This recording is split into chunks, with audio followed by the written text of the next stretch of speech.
Hello and welcome to the 7th episode of the Unifying Force. I am Catherine, joined by my co-host Gio. Nice. Nice, very nice. So today, we thought we would discuss another interesting aspect of the Force, the witches of Dathomir. Now, I find them very interesting because, granted, when Sith can conjure Sith lightning and Jedi can catch Sith lightning and reform it, but for the most part, Jedi and Sith don't conjure things with the Force. It's like they use force levitate, force push, or force heal, or whatever.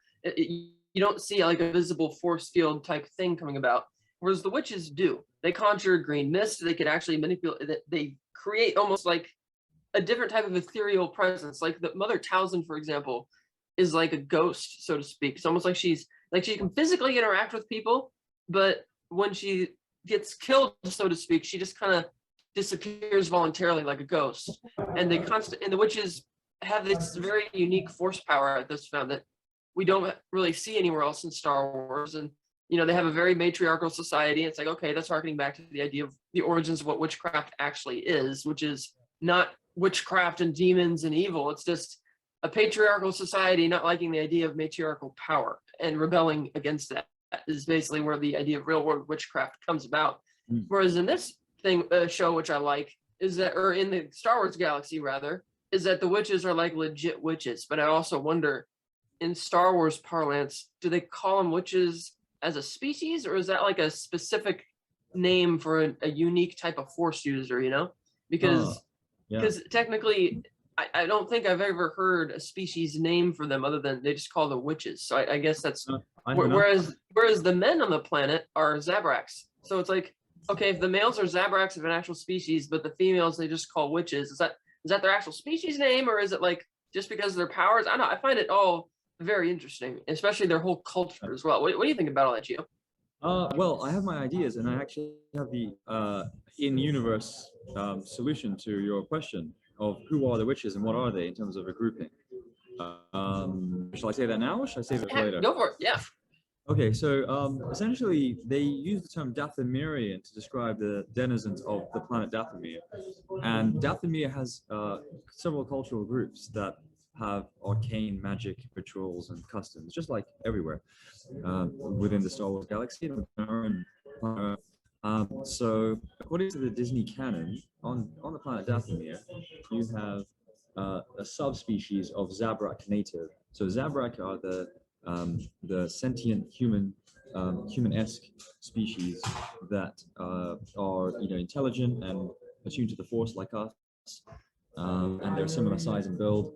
Essentially, humans with a kind of mutation that means the men have these horns, a bit like a stag's antlers, as an expression of their like masculine adulthood. And they also idealize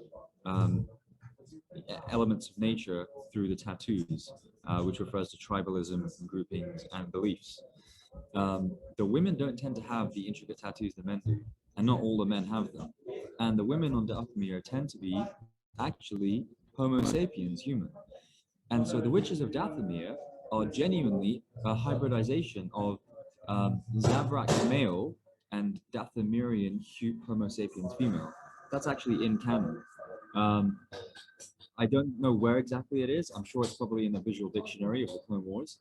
But I just compared it very quickly with the Legends canon, and it's very similar, which is quite reassuring because it means that, although not everyone, but a lot of EU fans feared what Disney did when they rebranded it Legends, they are not only picking and choosing the best of, but they're really honoring the stories and the mythology and the culture that was created around the planet Dathomir and the witches of Dathomir. So the witches themselves are a sect or a cult of the Force. They are a subgrouping, one could say almost a quasi-religious order, and they believe in arcane ritualism and magic and manipulating the Force and natural energy for their own beliefs and for their own practices. And so the leader of them is Mother Towson. She is the matriarch, the queen of the grouping. And as you mentioned, they're a matriarchal society. So essentially, it's a bit like lionesses in the animal kingdom. They do all the hunting and the work, and the men are elsewhere. Now, in the animal kingdom, the lions do nothing. They just sit around and wait for the lionesses to bring them food. In the Clone Wars, we see that the men are elsewhere on the planet. They're doing their own thing. And they're very pacifist and quite docile. And it's only when the dark side energy manipulates Savage Opress that you see a bestial, animalistic rage within him, that of a barbarian and a crusader, to match his brother more. So it's an interesting gender dichotomy, cultural comparison, and it's just a huge juxtaposition between male and female energy and power, as well as matriarchy versus patriarchy on Dathomir, and then you can compare that to other Force groupings in the Star Wars galaxy, as well as kind of talk about witchcraft and what it means in our existence and how similar or different it is. Right, and it's kind of interesting also because on the one hand, the females are the dominating species on the planet. Yet when Count Dooku came to look for an assassin, they willfully gave up Asajj Ventress, who became not much different from Maul or Savage, being a subservient to Dooku, whatever he wanted to do until he turned on her. And I just thought that was really interesting, given how much the whole camaraderie and sisterhood that the witches have. But oh yeah, we're gonna give you up to basically the same type of life of servitude that Maul and Savage suffered. Yeah, exactly. And so once Asajj finally breaks free from that, she has to go on her sort of own journey of self-discovery to try and find herself. Odyssey, doesn't she? She does, and it's unfortunate that they didn't get to finish telling that story. I mean, they did in a novel, but it would have been interesting, really nice to see it transpire on screen, because I really did like the way her arc was going, even though admittedly she is pretty vicious compared to. She's actually savage, even though her brother is called. Right, it's like Mother Towson can be a bit savage too, but she does it with like a nice, warm, greeting smile and soft voice, and not really.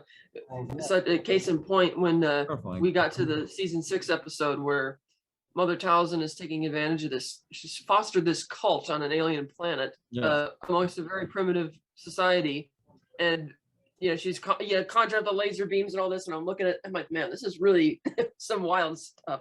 Yeah, far out. I found her to be a fascinating character on both of them. So it's like on the one hand, they dominate the men and make them do whatever they want and worship them. Then on the flip side, they will throw their own under the bus if need be. And it's odd because it's not like Dooku really offered them anything. He's just like, oh, I'm here for a new assassin. And they gave him Asajj. So it's like, okay, so it is a matriarchal society, but then they're not averse to, screwing over their own. So it's very interesting dichotomy.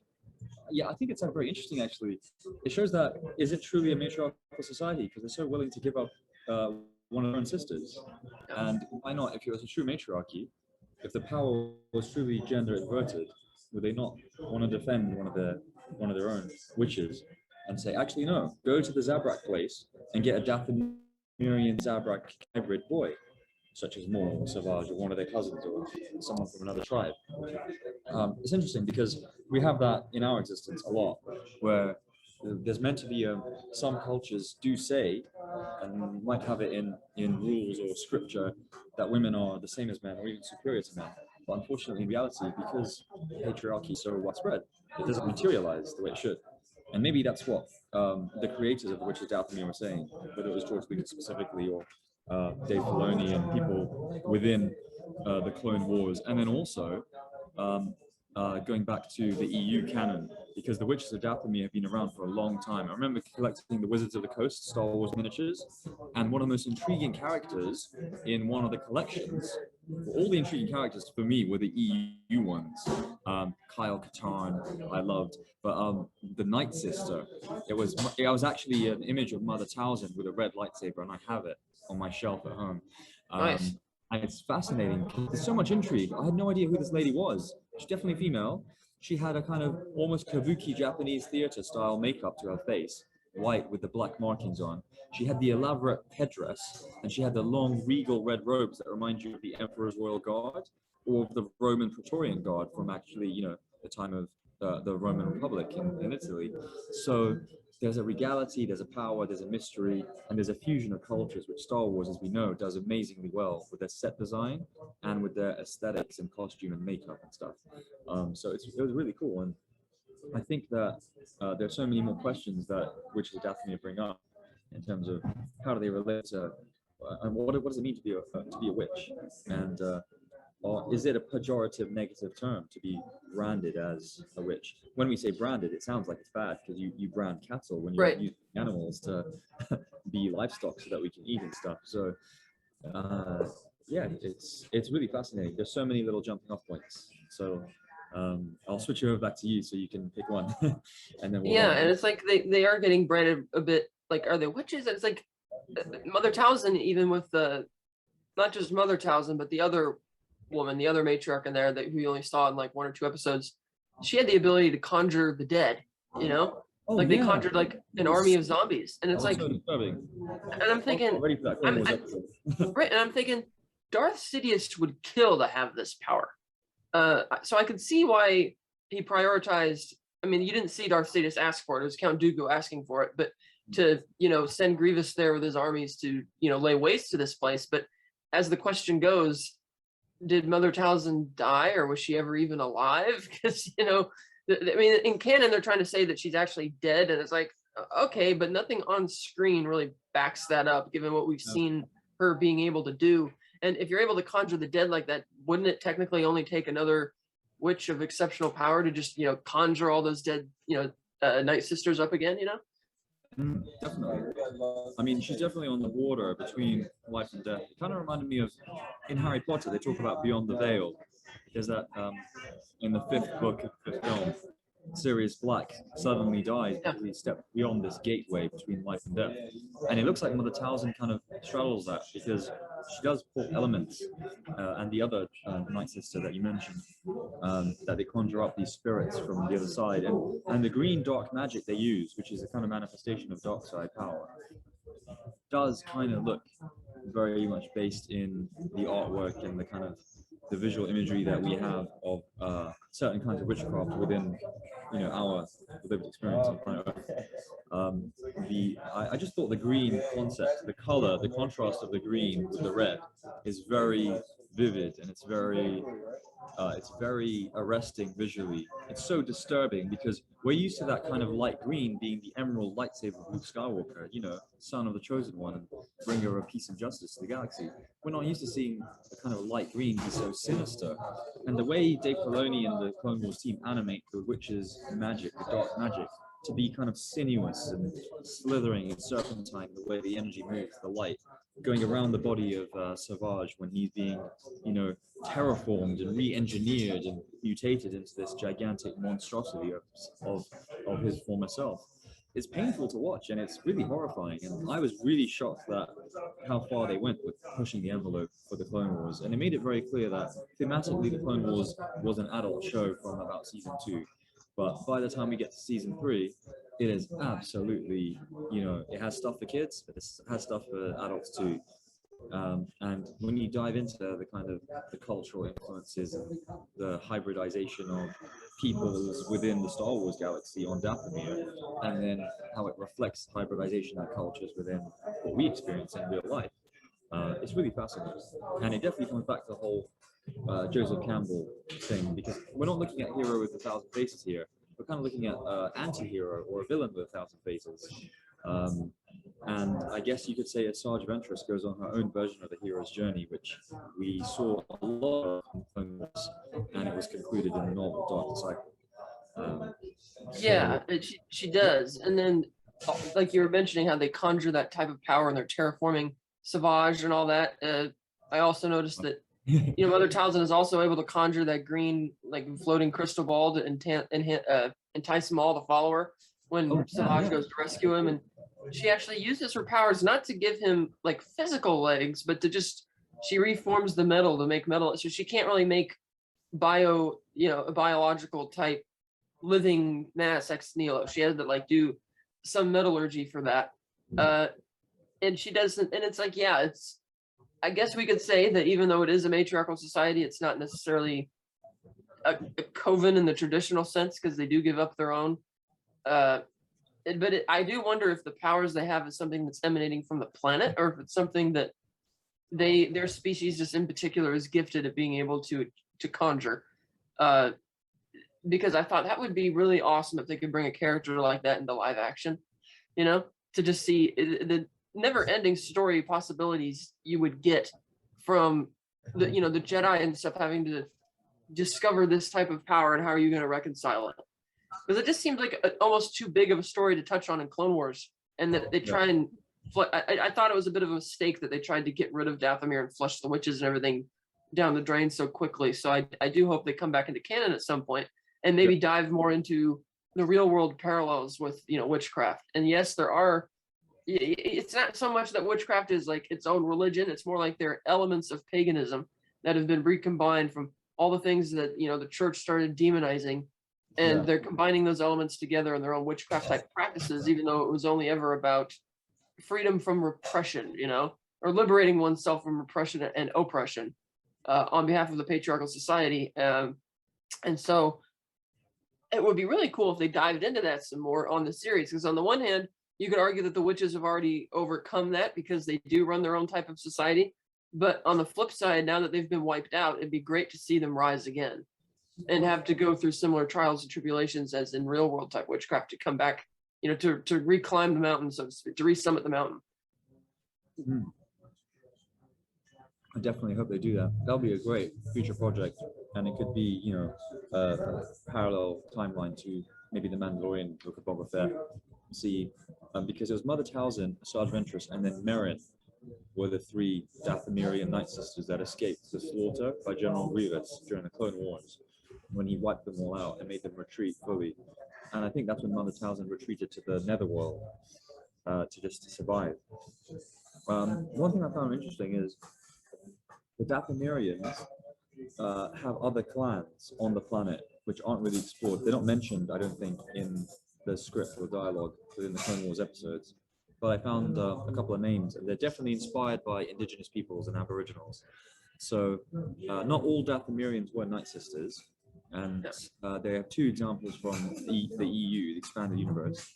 One is a lady called Magash Darashi, who was a Dathomirian Zabrak lady of the Singing Mountain clan. And the other is a Kameen Sin, a Dathomirian leader of the Raining Leaves clan. So just in name alone, we're getting kind of conversation of native peoples, aboriginals, and indigenous peoples, the first peoples of these lands. And I think that's really fascinating because in some way, on our planet, conquest and colonialism has tried to subsume these cultures completely, but also brand them as terrible and otherworldly and occult and evil and dangerous, as you mentioned. And the fact that witchcraft is seen as dark, evil, black magic, and voodoo as well, they're entirely kind of mixed up, and they're mixed up in the worst sense because it kind of encourages othering and prejudice. And maybe that's what the Dathomirian witches experienced, and that's why they were quite keen to strike a deal with Count Dooku or with Darth Sidious initially for an apprentice in Darth Maul, and then for Asajj Ventress herself, because they thought, hey, people think we're just witches, we have dark magic, but we're not really evil. We use the Force in a particular way to see our own ends to fruition, which is just what the Jedi and the Sith do, and other Force-powered groups. and they're just trying to survive. They're not really harming anyone, and they are, you know, the prime indigenous first peoples of Dathomir. Another fun thing that I found is that the society and culture of the Night Sisters, as you mentioned, is matriarchal and tribal, and they practice the dark side magic. It's actually on record, they worship what's called the Fang god and the winged goddess as a male and female kind of yin yang, feminine and masculine cosmic energy as their deities.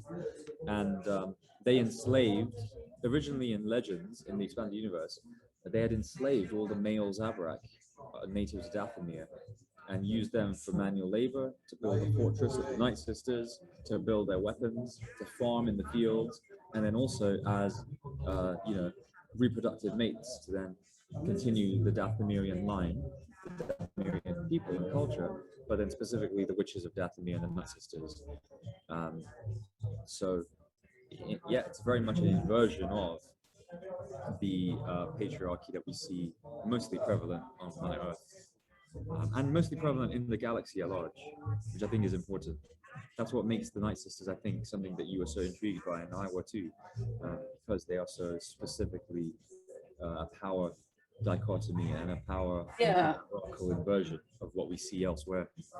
And that's an interesting point you made too, that they're not really harming anybody. They're kind of staying in their own little arena there. And yes, they're willing to send out, you know, the men to be, you know, enslaved or whatever. And I believe Dooku did bring a payment, but it's questionable what they're actually spending it on, because everything on their planet seems very organic. I didn't see, you know, they don't drive around in speeders. They don't have machines that they're working on, and yet Dooku must have paid him something. I believe he actually did bring them payment of some kind. And it's one, and you wonder, it's like, well, what exactly do they do? It's like they sit around, they oppress the males, they sometimes will give up the females, and they just kind of hang out and are doing their own thing, unless there is another angle that they haven't really explored yet. Because on the one hand, it seemed like when Mother Towson was trying to engineer her comeback in season 6 was specifically because her coven on Dathomir had been completely wiped out. So that's why she had taken upon herself to do what she was doing there. But I do wonder, it would be really interesting to explore that culture on like a daily basis, like a regular, like a day in the life. Like what are they really up for? What are they spending the money or whatever Dooku's giving them? Or maybe it's not money, maybe he's giving them something else. But that'd be really fascinating to find out the nature of what that relationship is all about. And another thing, how Mother Towson just she knew that Maul was still alive, and she's able to conjure the image of him, a past image of him, in like her crystal ball. And it's like they're taking, on the one hand, a lot of imagery from witches and fantasy elements, and they're merging it with trying to show what it's actually, you know, the strength of their sisterhood, I suppose. It's not just a bunch of, you know, creepy witches and, you know, boiling cauldrons or anything like that. It's like its own fascinating culture, and I just wish we could visit that more. And who knows, there might be other planets besides Dathomir where that same species or whatever resides. There might be you know, up in the stars, they look at their star charts, and there might be a couple other planets where you'll find Dathomir witches. Of course, they wouldn't be called Dathomir witches, but you know.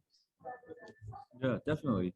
Yeah, I just found actually on the Star Wars fandom page the canon companion to what we were saying before, and it says that some female Dathomirians lived in clans, others were of no clan, and the different witch clans on Dathomir included the Night Sisters, which is where Asajj Ventress originates, and they're the focus of the witches of Dathomir.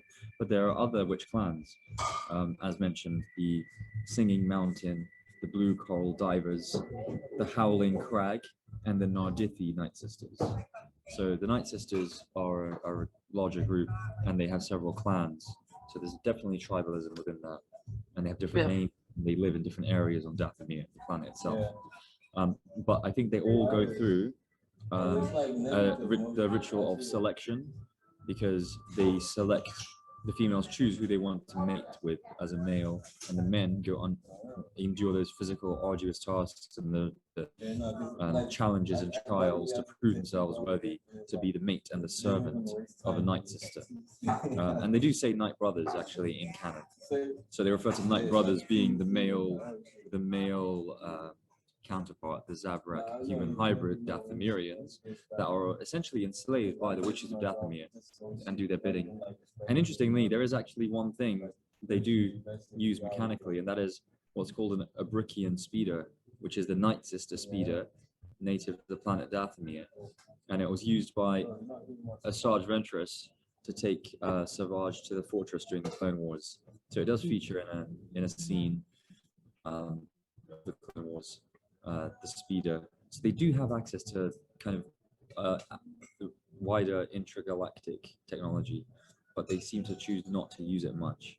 And that goes, I think that ties in with the cultural kind of heritage of being associated with nature and subverting the natural order in manifesting what they seem to see as dark magic, and the green energy to mutate a Night Brother to become a killing machine and weapon of Count Dooku. That's right, because they turned him into like a sleeper agent Yeah, to be activated remotely when they wanted. That was very much the Knights of the Old Republic reminiscent of that, the way that you can manipulate minds using the Force, and have someone, almost mind tricked, but long term and long distance. So I guess not mind tricked, but really mind reformed or reshaped for an amount of time.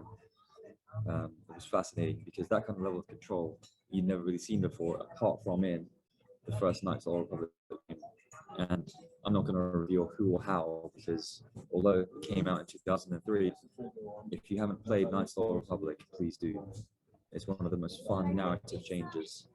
Could I get yes, please? Thank you. Yes, it's like it's true because they use them like the sleeper agents. Another interesting point that just occurred to me is Mother Towson had to have known that if Savage had been successful in killing Dooku, then inevitably Sidious would have found out who did it and how it happened, because Sidious was the one who must have come to her first to get Maul as his apprentice.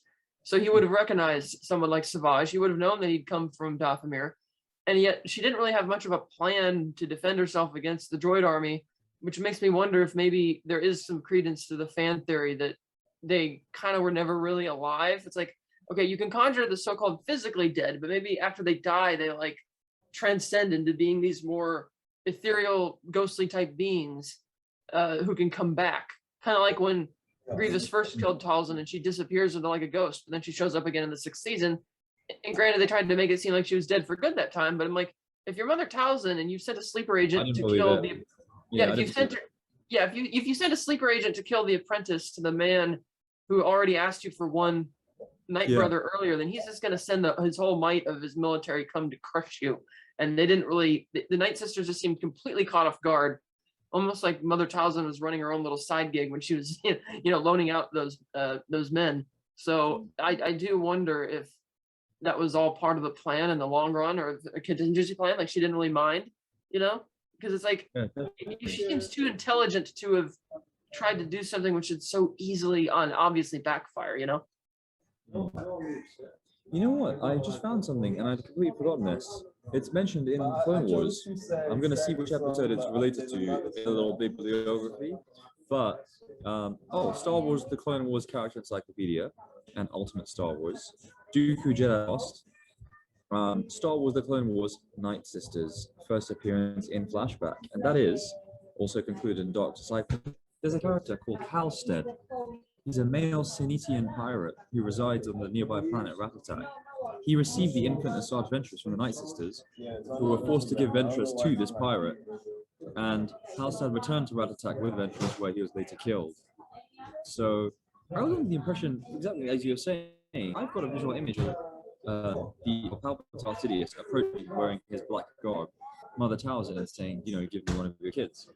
But I guess that's Darth Maul I'm remembering they do a flashback of, and not Asajj Ventress. So Asajj Ventress actually is quoted from one of the novels, probably from Dark Disciples, saying, "When I was an infant, my clan was forced to surrender me to a criminal. I became his slave, but he was a surprisingly kind master. He was killed when I was quite young during an attack by Weequay raiders." So that all happened in the early years of Asajj Ventress, and that probably explains her affect and her attitude towards the Force, the galaxy, and to herself. Yeah, most certainly. But yeah, I'd completely forgotten that character existed. So Halstead, I'm gonna go back and watch the Clone Wars episode Night Sisters, where they're first introduced, because it must have been a moment to see. There's an image of him on the Star Wars data bank. He looks familiar. Very familiar. So yeah, I would love to see, Dathomir and all of that make a comeback at some point in the future. Yeah. Because again, to tell that whole story in the Clone Wars is a really interesting creative choice when you consider all the stuff that's going on in the galaxy at that time, and the fact that they told that story, but they didn't really tell us much about the separatist movement and why it exists, the main reason for this war to be happening from their perspective. But instead they told this witch's story, which is fun and fascinating, but it's like, I really hope that wasn't like a one and done thing for that one series. It's like they got to bring that back at some point. Yeah, it won't be. I just saw that in the bibliography. Night Sisters I mentioned in Battlefront 2. And they're also in the characters like media, they're in Ultimates. Star Wars, the new edition. They are indirectly mentioned in a few things. They feature in the Star Wars Galactic Atlas and Star Wars Women of the Galaxy. They're indirectly mentioned in Dark Disciple and the Dark Disciple audiobook. And also Dooku Jedi Lost. And then finally, The Lost Night Sister, which is from the Clone Wars, Stories of Light and Dark, which sounds like a collated EU bunch of stories. No, sorry, it's the recent compendium of short stories that has a clone trooper on the front. It's got 11 authors and it has a few illustrations, and it came out August 2020. So I'm sure a lot of fans have read that and enjoyed it. And there's a short story specifically about the Night Sisters in there, so we should definitely check that out soon. I watched a documentary recently from 1922 called Haxon, and it was a foreign film about the history of witchcraft. It was very good, but one of the things they were talking about was, the superstitious people and how they kind of recognize witches and, kind of smoke them out, so to speak, before any types of trials ever happened. And I thought that would be a really interesting story for Star Wars if you had you go to like a superstitious populace or whatever, thinking that there's like a witch or something, and you start, it's like you got to make your decision as an audience member. It's like, is the person a witch or not? And then you find out that they actually are like either one of the Dathomir witches or another species that has the same abilities. Because they've already showed us the Coven and the success of that and all that. So I thought it would be interesting if they kept pushing the real world parallel by having the opposite. Let's see what a more, by definition, primitive, non-force wielding society would react to somebody like that in their midst. Would also be really fascinating. Kind of like the film The Witch by Robert Eggers. It's about, the Puritan family, which sort of is excommunicated to the woods, and you see how the family is turning against the eldest daughter because they think she's responsible for, losing the baby and thinking she's a witch. And the whole time you're watching it and you're kind of second guessing yourself. It's like, well, is there actually a witch, or are these people just kind of hysterical and imagining these things because of how superstitious they are? That would be a really fun story to try and tell, like in Star Wars. Like you bring in somebody new, and it's like, are they a witch? Are they not? It's because, and that's not something that exclusively applies to Dathomir witches either. Because if you find a primitive society in the Star Wars galaxy, which isn't really used to the Force, hasn't really encountered it that much before, sort of like in the Legends of Luke Skywalker story, where he goes to the planet where they call it the Tide, and they're very reserved about it. Well, imagine if you went to a planet where they'd never heard of the Force before and were terrified of it because of the abilities that somebody has.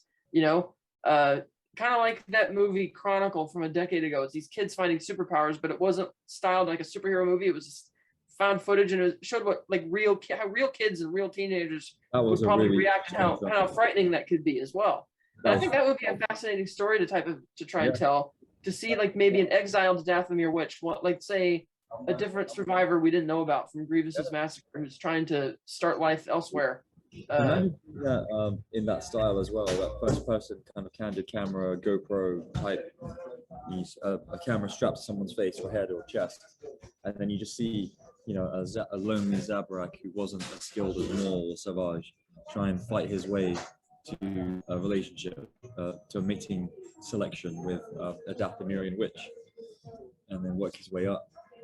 Yeah, because they just discard the males after they've had their way with them. They're just thrown back into the slavery.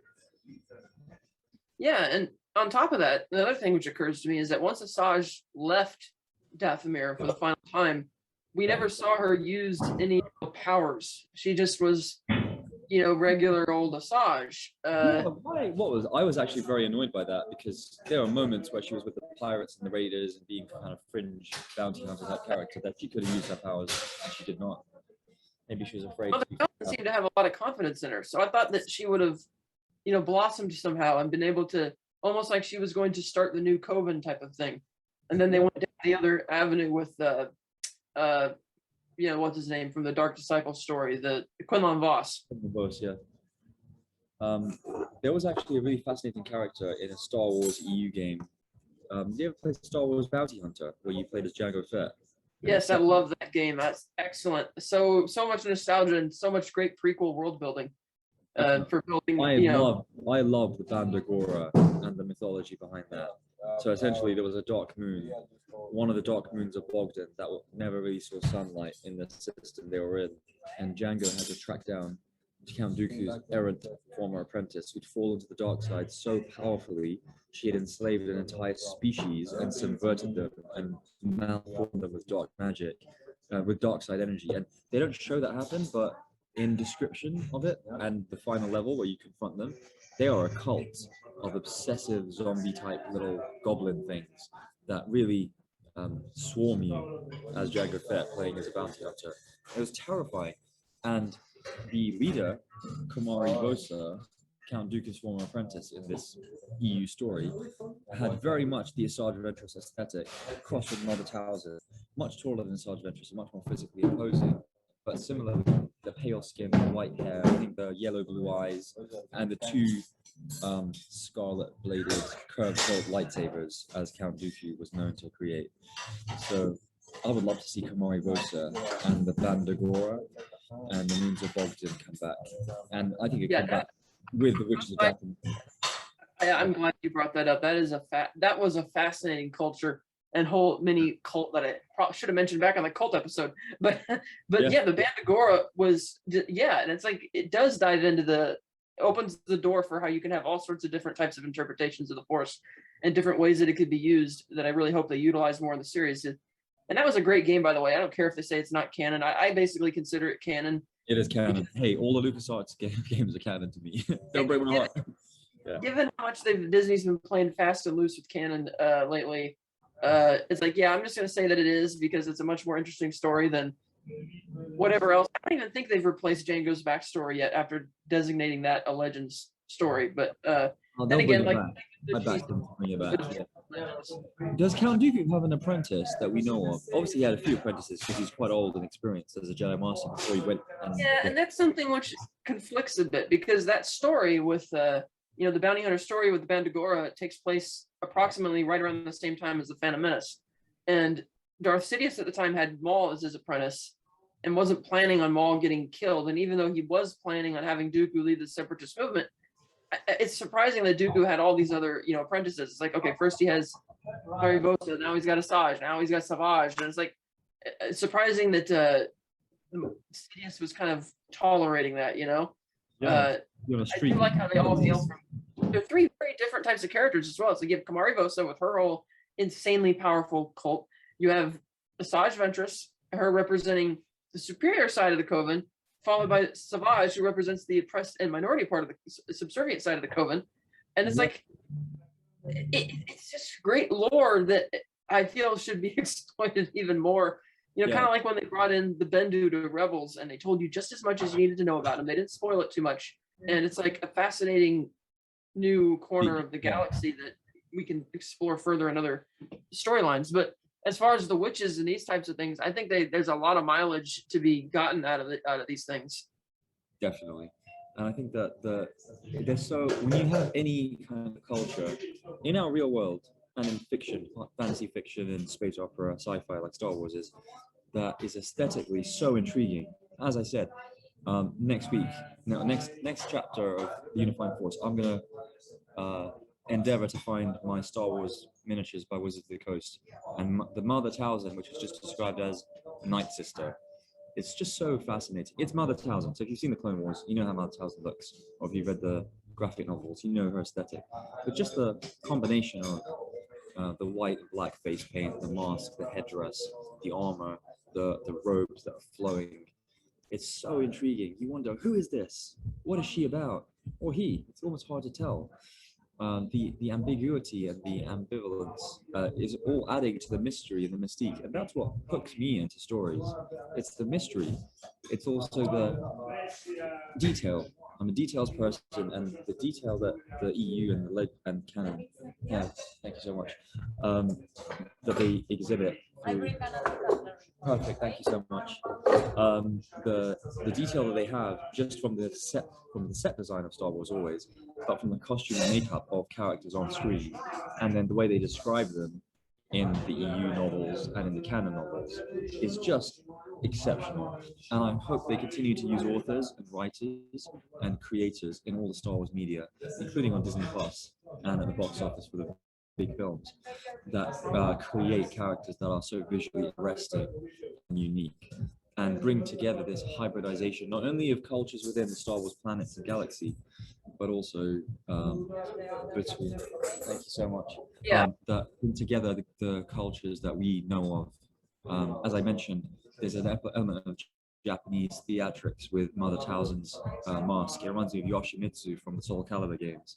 Kabuki theater, which is reflected in Greek tragedy with the comedy and the tragedy, the sad face and the happy face. And Mother Towson got a very stoic look to her, but she looks terrifying as her resting image.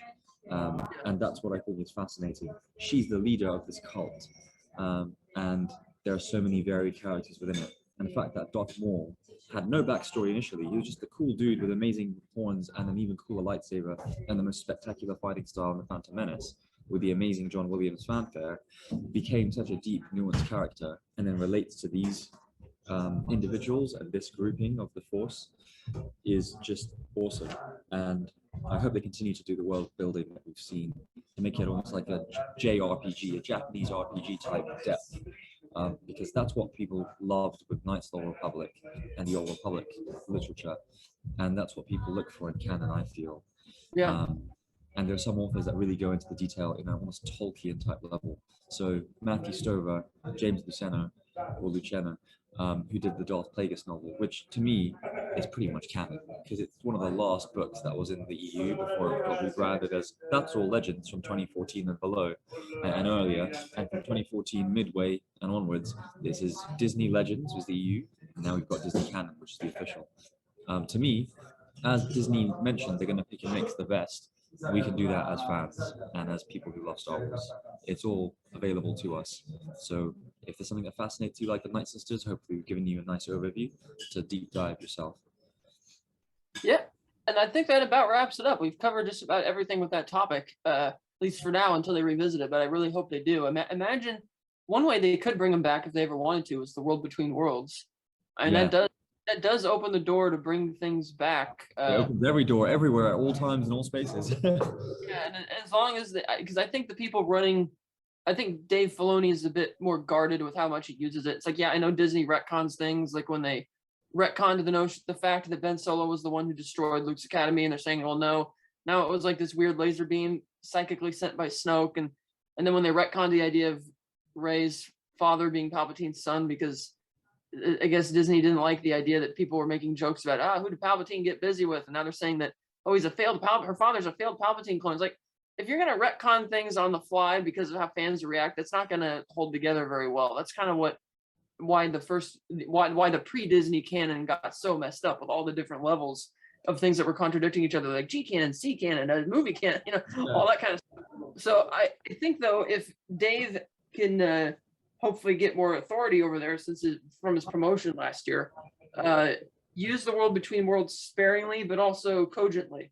Like, use it in a way that's really going to help. And I think if they needed to use it to bring back the witches of Dathomir, that would be a big plus in my book if they could do that. Because there's, like everything that we've been talking about, there's so much more you can mine from that creatively. It's like they barely scratched the surface. Let's see, I think we got a question or a comment. Yes, it will be interesting to see with the worlds in Ahsoka. It will be, because where will she go exactly? It's like, on the one hand, maybe she's going to try and use the space-time continuum thing to get a leg up on Thrawn.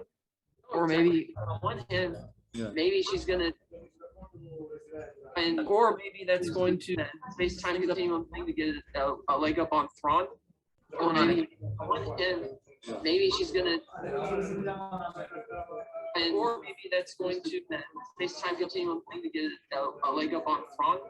Are you playing the audio back? Sorry, one second. I don't know how that's going on. Sorry. Or maybe that's Let going me to close that completely. Okay, sorry about that. I don't know why it's playing. Yeah, okay, so yeah, that would be interesting to see. Maybe they could bring the witches back into it. That would be another interesting episode, like the consequences of messing with the world between worlds. But on that note, I think we could wrap this one up. Join us every Tuesday Pacific for the virtual Cantina happy hour. It's really fun. Yeah. Or Thursday nights at 6:30 Pacific for the Thursday night watch-alongs. This week we'll be doing the penultimate episode of Bad Batch. And of course, the Jedi Archive show, 8 a.m. Pacific every first and third Sunday. That show's been going great, really fun. And of course, check out the virtual Cantina T Public. We got tote bags, we got shirts, we got hoodies, the whole thing. And yeah, you got something there to show off too. Yeah, there you Nice. go. Virtual Cantina represent in Aurebesh as well. Yes, and make sure to join us at the not so virtual Cantina next year for Star Wars Celebration. Be amazing. It's a classic. That would be fun. The great event for Star Wars. Let's hope everyone stay safe when we get there, all in one piece. And, We get there and, we're unified. we're unified. See you in a couple weeks, and may the force be with you all. Thank you. This is the way. That was really fun.